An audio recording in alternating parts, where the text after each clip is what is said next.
Good morning. It is Monday, October 5th, 2020. You can now relax and be informed. Here is your daily bite of news. On Sunday, President Trump briefly left the hospital to pay tribute to his supporters who were staying outside. He drove around in a black motorcade car, waving and honking to those gathered, as a little surprise visit to great patriots. Dozens of Trump supporters had been outside Walter Reed Hospital, praying, singing, and leaving flowers at the entrance to wish the president a speedy recovery. On Sunday, hundreds of protesters blocked a Los Angeles, California freeway to bring attention to the conflict between Azerbaijan and Armenia. They shut down traffic from 9 p.m. to 11 p.m. before being dispersed. Los Angeles, California has one of the world's largest populations of Armenians. In September 27, Armenia instituted martial law and Azerbaijan declared a state of war. Each nation deployed troops with assistance from Turkey and Russia. Then and currently, attacks against civilians are extremely violent.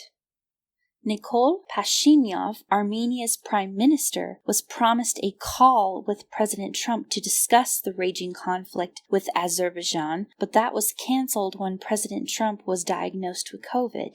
The conflict in the area has set off alarms about the risks of a wider war and has put the U.S. in the uncomfortable position of watching Turkey, a vital NATO ally, deploying F-16 jets to assist Armenia's enemies in attacking ethnic Armenia villages in the disputed mountains. On Sunday, Azerbaijan forces claimed they retook Jabrayil, a series of villages once occupied by the Armenians.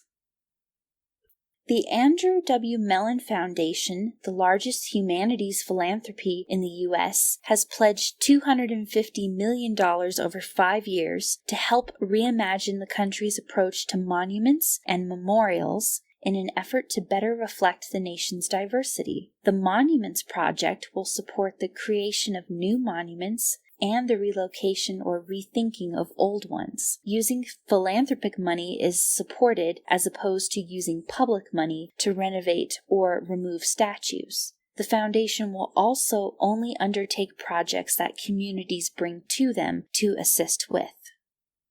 The new normalization deals between Israel and the United Arab Emirates mean that many of Israel's Arab citizens have the freedom to travel to Dubai, to visit and to potentially live. Until the peace signings in Washington last month, Israel's 1.9 million Arab citizens were only welcome to travel to a couple of Arab countries open to them, mainly Jordan and Egypt, where many attended colleges and universities. Besides travel, economic experts are seeing a bright future of shared economic opportunities in the Gulf for Arab citizen Israelis in startups and high-salary jobs in the Emirates. At a minimum, Arab-Israeli experts say they hope the availability of Gulf capital could compensate for Israel's own difficulty in obtaining credit from mainstream financial institutions. The UAE suffers a chronic shortage of professional human capital. An Arab-Israeli graduate could earn 3 times as much for work in the UAE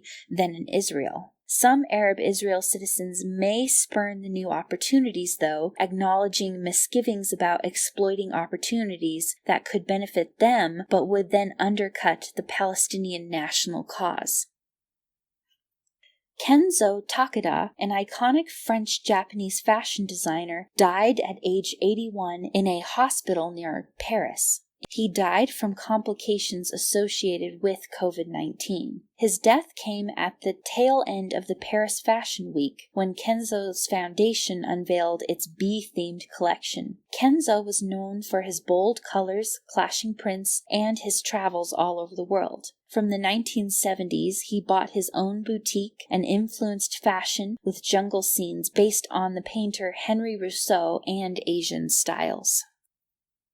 Since lockdowns began in the United States, data has been gathered for study on the spread of COVID-19. Individual states deployed their own responses and policies in fighting the spread of infection, giving scientists a petri dish of data to study now. Some states like California ordered sweeping shutdowns, others like Florida took a more targeted approach, or others like South Dakota had no lockdown at all. As a result, now the data can be reviewed to see which approach was most effective. If lockdowns were effective at altering the course of the pandemic, the case counts should have clearly dropped after the lockdown took place and should be quite obvious, even with a 6 to 10 day time lag. But, judging from the compared charts showing the daily case counts for each state, the evidence seems to show that mandated lockdowns had little to no effect on the spread of COVID-19. In every state chart, there is a steep climb in the chart,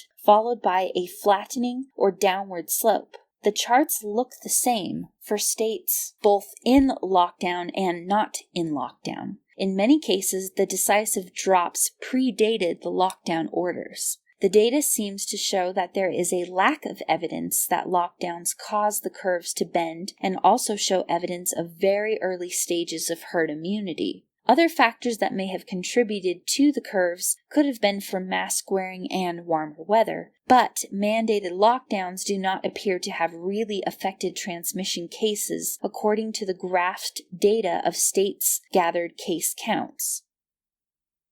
On Saturday, Russian investigators announced an investigation into a possible ecological catastrophe in the eastern Kamchatka region. Scores of dead sea creatures were washing up on the popular surfing and tourism-rich beaches, and surfers and swimmers were reporting chemical burns to their eyes and skin after being in the water. There have been no reports or evidence for oil spills, but the matter will be looked into further.